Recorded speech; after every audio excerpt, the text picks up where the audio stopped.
सब लोग ऑफिस से जा चुके थे, पर प्रकाश अब तक अपनी जगह पर उलझा हुआ सा कुछ सोच में डूबा हुआ बैठा था। वह बहुत देर से अपनी पत्नी पल्लवी को फ़ोन करने की सोच रहा था, पर जितनी बार मोबाइल हाथ में उठाता उतनी बार फिर से रुक जाता कि क्या कहेगा पल्लवी से, वही जो कई बार पहले भी कह चुका है। पिछले काफ़ी समय से पल्लवी से उसकी बात नहीं हुई थी, लेकिन आज उसने ठान लिया था कि आज वह अपनी पत्नी से बात करके ही रहेगा। उसने फिर से मोबाइल उठाया और पल्लवी के पास फ़ोन मिला लिया। उधर से पल्लवी की हेलो सुनाई दी।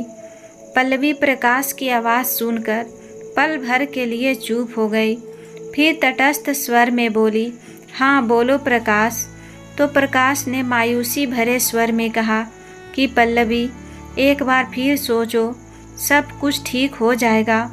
इतनी जल्दबाजी ठीक नहीं है। आखिर तुम्हें मुझसे तो कोई शिकायत है ही नहीं। बाकी समस्याएं भी सुलझ जाएगी, कुछ न कुछ हल निकाल लेंगे। तुम ऐसा मत करो पल्लवी, प्लीज़ वापस आ जाओ। बोलते बोलते प्रकाश का स्वन हो गया। जब पिछले 2 सालों से तुम समस्या को नहीं सुलझा पाए तो आगे क्या सुलझाओगे। मैं ऐसे घूट घूट कर और तनाव भरे माहौल में नहीं जी सकती। माफ़ी चाहती हूँ प्रकाश, ऐसे घूट घूट कर पूरी ज़िंदगी नहीं जी पाऊँगी। कहते हुए पल्लवी का गला भी भर आया और उसने फ़ोन रख दिया। प्रकाश खामोश आँखों से फ़ोन को देखता रह गया। 2 साल हो गए थे प्रकाश की शादी को, और पिछले 1 साल से पल्लवी मायके में ही रहती थी। जब पल्लवी से उसके रिश्ते की बात चल रही थी तो प्रकाश को पहले भी एक सुंदर और सुलझी हुई शांत स्वभाव की लड़की लगी। योग्य तो वह थी ही, और उसी की तरह एक मल्टीनेशनल कंपनी में जॉब कर रही थी। तब रिश्ते की बात चली तो प्रकाश ने पल्लवी से यह स्पष्ट कह दिया था कि आजकल की आज़ाद ख्यालों वाली लड़कियां ससुराल में रहना पसंद नहीं करती है, पर मैं अपने माता पिता का इकलौता बेटा हूँ। दीदी के भी शादी बहुत पहले ही हो चुकी है, इसीलिए मैं कभी अपने माता पिता से अलग नहीं हो पाऊँगा। तो क्या तू मेरे माता पिता के साथ रह पाओगी? तो पल्लवी बोली, भला मुझे क्या समस्या हो सकती है? माता पिता के साथ रहने में, उनके साथ रहने से तो हमें सहायता ही मिलेगी। मुझे नहीं पता, वह तुम पहले देख लेना। बूढ़े बुजुर्गों के साथ में थोड़े बहुत समझौते भी करने पड़ेंगे, प्रकाश ने कहा। तो पल्लवी बोली कि उसकी कोई चिंता नहीं, वह तो अकेले रहने पर भी करने पड़ते हैं। पल्लवी के मुंह से यह सुनकर तो प्रकाश बहुत खुश हो गया था, पर वह यह नहीं बोल पाया था कि उसकी माँ शिक्षित होते हुए भी बहुत पुराने ख्यालों वाली है। पर उस समय उसने इतनी छोटी छोटी बातें बताना ठीक नहीं समझा। उन दोनों की शादी हो गई। स्वच्छ विचार व पावन भावनाएं लेकर आई थी पल्लवी उसकी ज़िंदगी में। शुरू में कुछ महीने ठीक ठाक रहा, पर माँ का मूड वह कई बातों पर उखड़ा हुआ देखा, पर सोचता कि शायद धीरे धीरे सब ठीक हो जाएगा। कितना प्यार करती थी पल्लवी उससे और वह पल्लवी को, लेकिन घर के कसमकस भरे वातावरण, वह रिश्तों की तनाव भरने की चट्टान के बीच उनके प्यार का झरना कम होते होते कब सूखने लगा था उसे एहसास तक नहीं हो पाया। पल्लवी बड़ी कंपनी में बड़े पद पर कार्यरत थी, पर माँ यह सब भूल जाती और वह उसे आम घरेलू बहू वाली उम्मीदें करने लग जाती। किचन में पल्लवी अपने समय अनुसार पूरा प्रयत्न करती सास की सहायता करने की, पर सास को तो पड़ोसी की बहू दिखती कि कैसे वह सुबह की चाय से लेकर रात का खाना भी हाथ में उपलब्ध कराती है। घर में होने वाले व्रत उपवास से 30 त्यौहार में हिस्सा लेती है। नवरात्रों में पूरे 9 दिनों के व्रत रखती है। सुबह उठती है, साड़ी में सजती है, किचन में भी तरह तरह के पकवान बनाती है।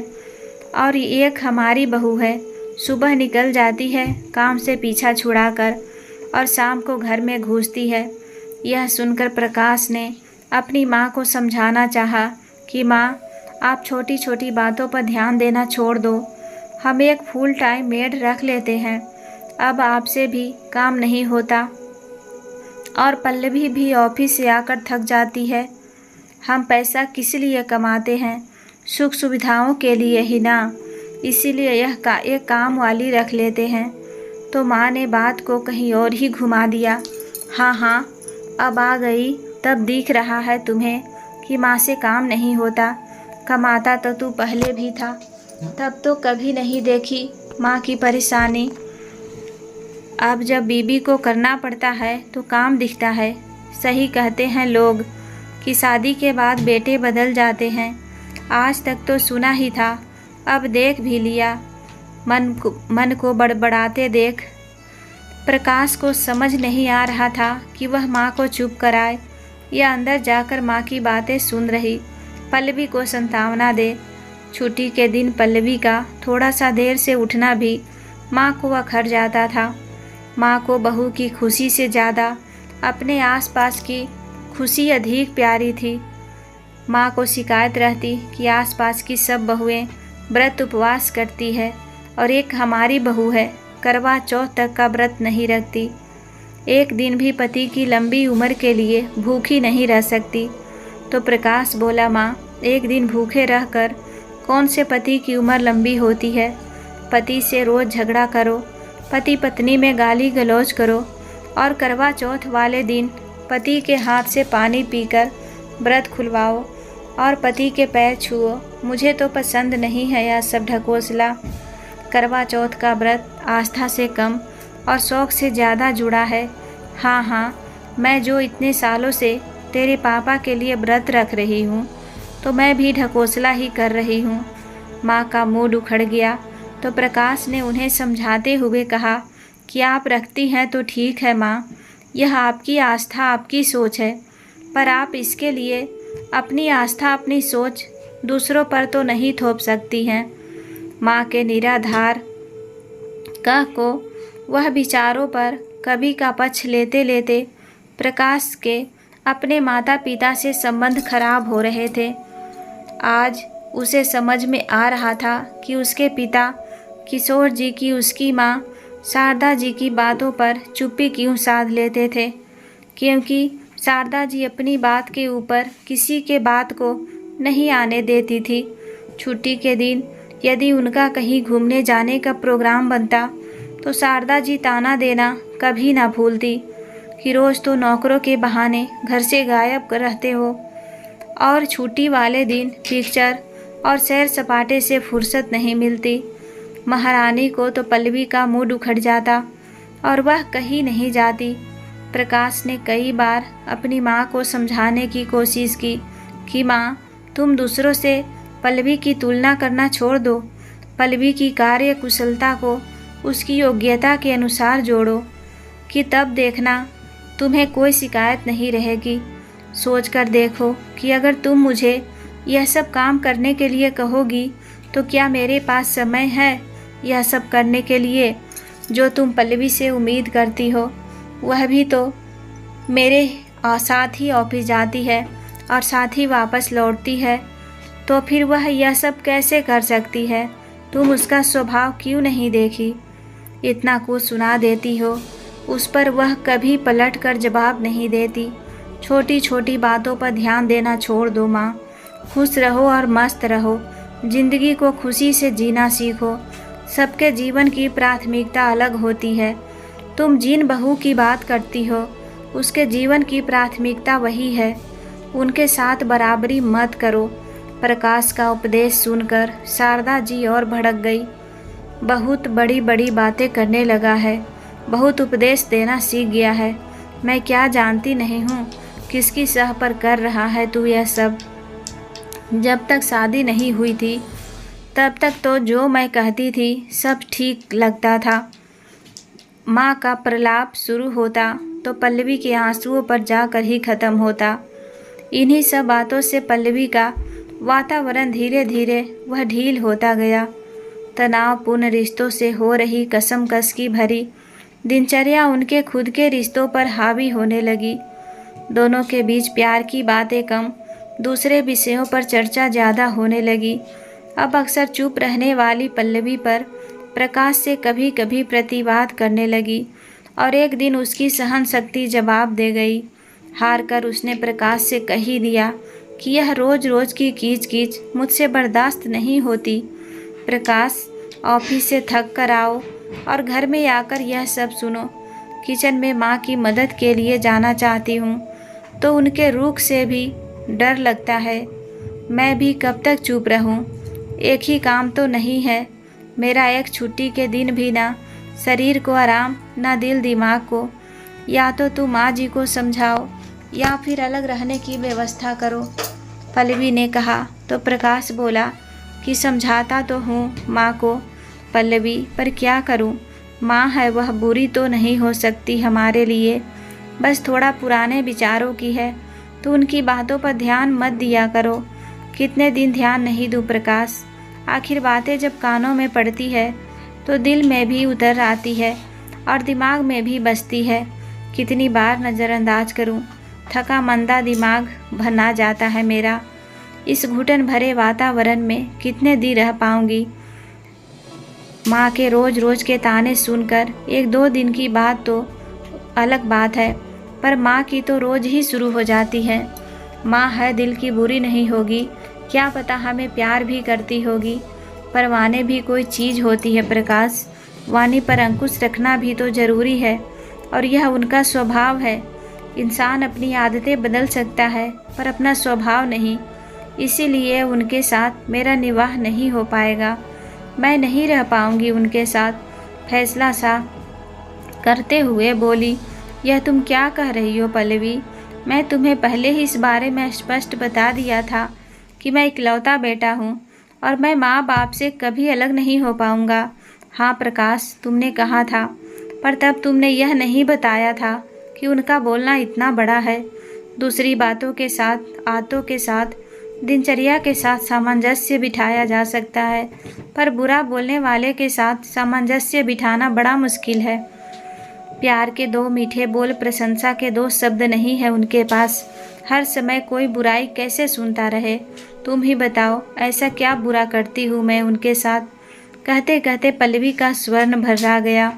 प्रकाश मानसिक उलझन का शिकार होता जा रहा था। माँ किसी भी तरह से अपने स्वभाव से बाज नहीं आती थी और पल्लवी जब तक उस पर अपनी भड़ास निकाल नहीं देती, उसे समझ नहीं आ रहा था कि क्या करे और क्या नहीं। इस समस्या का कोई समाधान उसे नहीं दिखाई दिया। सोचने लगा कि अलग घर भी लेता हूँ तो लोग, नाते, रिश्तेदार और समाज यही कहेगा कि प्रकाश भी उन्हीं बेटों में से एक निकला जो शादी के बाद बीवी की बातों में आकर माँ बाप को छोड़कर अलग हो गया। उनको यह थोड़ी पता है कि उसकी माँ उसके जीवन का सबसे प्यारा और अहम रिश्ता कैसे अपने स्वभाव, अपनी कर्कश वाणी से उसके जीवन को छीन भीन करने पर तुली हुई है। बीवी बुरी हो तो इंसान तलाक दे दे, पर माँ का क्या करे? सोच सोच कर ही प्रकाश भर्रा गया।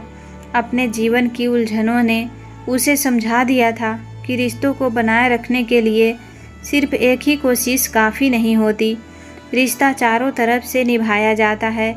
दिन ऐसे ही बीतते रहे। धीरे धीरे उसकी और पल्लवी के बीच में भी झगड़ा शुरू होने लगा और ऐसे ही एक दिन झगड़ा और मनमुटाव के कारण पल्लवी घर छोड़कर मायके चली गई। प्रकाश जब ऑफिस से घर आया तो उसे पता चला कि पल्लवी मायके चली गई, तो उसने तुरंत पल्लवी को फ़ोन किया। तो पल्लवी ने साफ साफ ऐलान कर दिया कि अगर आपको मेरे साथ ज़िंदगी बितानी है तो अलग रहने की व्यवस्था करो, मैं आपके माता पिता के साथ नहीं रह पाऊँगी। उसने पल्लवी को बहुत समझाने की कोशिश की, पर पल्लवी टस से मस ना हुई। वह तो बस अलग रहने की शर्त पर आने को तैयार थी। तब से 1 साल होने को आया था और अब पल्लवी कहने लगी थी कि उसके लिए अगर यह सब इतना मुश्किल है तो वह चाहे तो अपना रास्ता बदल सकता है। यह सुनकर तो प्रकाश सन ही रह गया था। इतना बड़ा फैसला कैसे कर सकती है पल्लवी, और वह भी इतनी छोटी छोटी बातों पर? गुस्से के मारे कुछ समय तक उसने पल्लवी को फ़ोन ही नहीं किया। आज उसने बहुत दिनों बाद जब उसका दिमाग को शांत हुआ तो पल्लवी को फिर से समझाने की कोशिश करने लगा, पर पल्लवी का जवाब जैसे का तैसा था।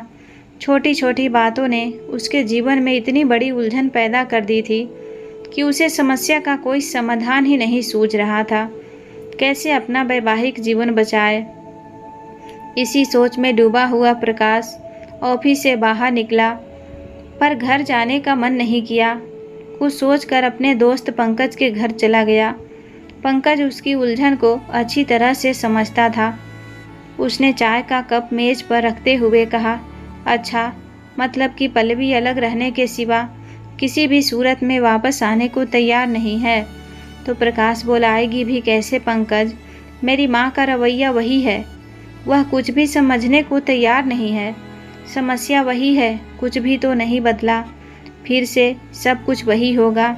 माँ के ताने, माँ का स्वभाव अपनी वाणी पर जरा भी अंकुश नहीं रख पाती है, और जिस समस्या से छुटकारा पाकर गई है वह समस्या तो उसे अभी भी तैयार मिलेगी। मैं माँ को बहुत समझाने की कोशिश की, पर मेरी माँ समझने को तैयार ही नहीं है। उन्हें तो बस पड़ोसियों की बहू अच्छी लगती है। प्रकाश ने मायूस होकर कहा। तो पंकज बोला कि एक बात कहूँ प्रकाश, तू फिलहाल पल्लवी की बात मान क्यों नहीं लेता है?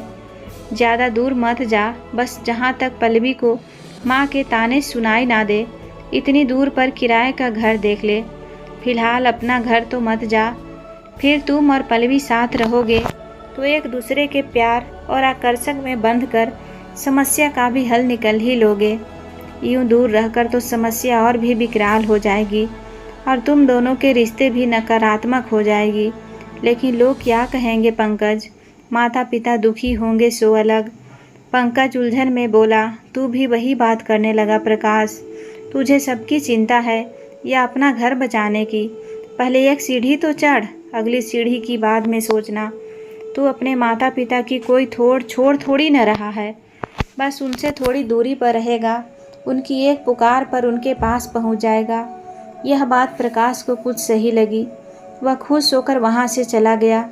अगले दिन प्रकाश पल्लवी से मिलने उसके ऑफिस में गया और उसे कहने लगा कि हम अपने घर में थोड़ी दूरी पर एक घर किराए पर लेकर रह लेंगे।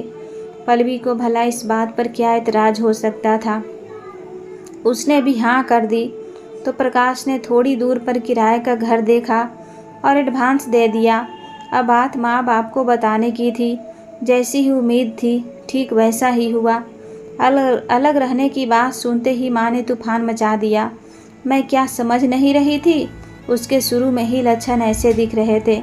बड़ों की बातें समझने और मानने की बजाय बुरा मानकर मायके जा बैठी। वह तो मैं समझ ही रही थी कि बेटे को माँ बाप से अलग करके ही दम लेगी। पागल कहीं की। और तू भी कपूत निकला जो बीवी की बातों में आकर माँ बाप को छोड़ने पर राजी हो गया। तुझे शर्म नहीं आई यह सब कहने में? क्या इसी दिन के लिए तुझे इतना बड़ा किया था कि बीबी के आते ही माँ बाप से अलग हो जाएगा? माँ के मुँह से जो आ रहा था वह बोलते जा रही थी। प्रकाश जानता था कि उसके माता पिता का दिल उसके इस निर्णय से बहुत दुखी होगा, पर इसके पीछे उन्हें अपनी गलतियाँ नज़र नहीं आएगी। किसी तरह माँ को मजबूत कर वह अपने इरादों पर कायम रहा और पल्लवी को लेकर अलग गृहस्थी बसा ली। कुल मिलाकर उनकी गृहस्थी सुचारू रूप से चलने लगी। प्रकाश की रोज़ की दिनचर्या थी कि वह रोज़ ऑफिस जाकर पहले माता पिता के पास जाता, वहाँ चाय पीता और फिर अपने घर चला जाता। शुरू में तो पल्लवी कुछ नाराज़गी और कुछ डर के कारण नहीं गई, लेकिन फिर धीरे धीरे प्रकाश के साथ उसने भी जाना शुरू कर दिया। छुट्टी के दिन या रविवार को वह भी सास ससुर के पास चली जाती। ससुर जी तो बहुत खुश होते, पर सास का मूड पल्लवी को देखकर उखड़ जाता। अभी उन्हें घर से अलग हुए 2 महीने भी नहीं हुए थे कि एक दिन सुबह ऑफिस जाने के लिए तैयार हो ही रहे थे कि तभी प्रकाश का मोबाइल बज उठा। देखा तो पापा का फ़ोन था। प्रकाश ने जल्दी से फ़ोन उठाया तो घबराए हुए स्वर में बोले कि प्रकाश बेटा, तुम्हारी माँ गिर गई है, तुम लोग जल्दी से घर आ जाओ, हम अभी आते हैं पापा। कहकर प्रकाश ने फ़ोन रख दिया और पल्लवी को बताया तो दोनों घबराते हुए माँ के घर की तरफ दौड़े और घर आकर माँ को लेकर अस्पताल चले गए। उनका एक्सरा करवाया तो पता चला कि पैर के बल गिरने की वजह से पैर में फ्रैक्चर हो गया है, प्लास्टर चढ़ गया। 2 महीने का प्लास्टर था। डॉक्टर ने शुरू में तो पूर्ण आराम की सलाह दी, यहाँ तक कि बाथरूम तक भी व्हील चेयर से ही ले जाना। सब कुछ कहकर जब माँ को लेकर प्रकाश और पल्लवी घर आए तो काफ़ी देर हो गई थी। पल्लवी ने ही सबके लिए थकने के बावजूद भी जैसे तैसे खाना बनाया। उस रात दोनों वहीं रुक गए। रात को दोनों सोच में पड़ गए कि अब क्या किया जाए। तभी प्रकाश ने कहा कि पिता के बस का नहीं है माँ की देखभाल करना, और मैं तो ऑफिस से छुट्टी भी नहीं ले सकता। कल से रिव्यू है, दिल्ली से बॉस लोग आ रहे हैं। अगले कुछ दिन मैं बहुत व्यस्त रहूँगा। इतने दिन से तैयारी कर रहा हूँ, अगर अभी छुट्टी लूँगा तो मेरी पूरी मेहनत पर पानी फिर जाएगा। प्रकाश को सोच और उलझन में पड़े देख पल्लवी बोली, ऐसा करते हैं प्रकाश, मेरी काफ़ी छुट्टियाँ बाकी है।